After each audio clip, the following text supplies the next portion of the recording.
जी बिस्मिल्लाहिर्रहमानिर्रहीम। मैं हूँ राना ज़फ़र इकबाल। ज़फ़र देख रहे हैं आप दिल थाम के। आज हम आपको जनाब दरियाए सतलुज के मुकाम पर दिखाना चाहते हैं कि अगर इंतज़ामिया लापरवाही करे तो किस तरह लोगों का नुकसान भी कुछ तो कुदरती हो जाता है, कुदरती आफात की वजह से, और कुछ इंतज़ामिया की लापरवाही की वजह से।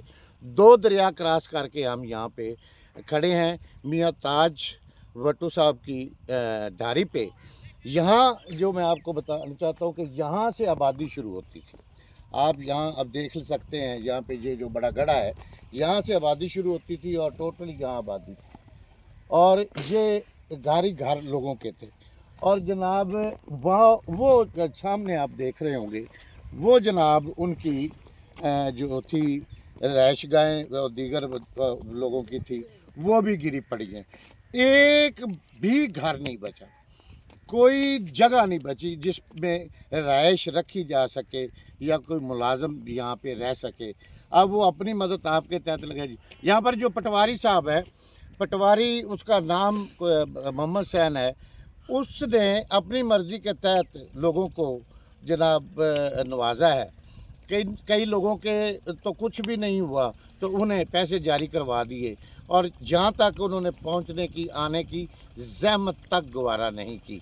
तो हमारी इंतज़ामिया से, ख़ास तौर पर मरीम नवाज़ साहब से, वफाकी वज़ीर आबी वसाइल मियाँ मोइन अहमद भट्टू साहब से, और जनाब मियाँ नूरुल अमीन नासिर भट्टू MPA और डिप्टी कमिश्नर उकाड़ा और दीगर अरबाब इख्तियार से ये मैं गुजारिश करना चाहता हूँ कि अगर साफ़ी अपने पेट्रोल पे, अपने ख़र्चे पे यहाँ तक दो दरिया क्रॉस करके पहुँच सकते हैं, आ सकते हैं, और यहाँ पर धक्के खाते हुए और आप लोगों को वो दिखा रहे हैं कि जहाँ आप लोगों ने मुकामी सियासतदानों ने जो सर्वे करवाया उसमें लोगों को पैसे मिले, लेकिन पटवारी में ने जो अंदर घुसेड़ दिए वो भी जल्द बेनकाब करेंगे।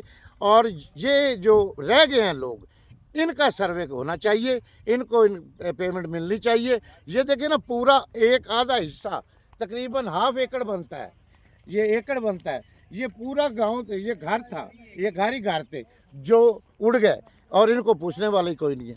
इधर किसी ने आना पसंद ही नहीं किया। तो मिलते रहेंगे इंशाल्लाह, अगली वीडियो में बात होगी इस बारे में, और ये बात तब तक मैं करता रहूँगा जब तक यहाँ का सर्वे मुकम्मल नहीं होगा।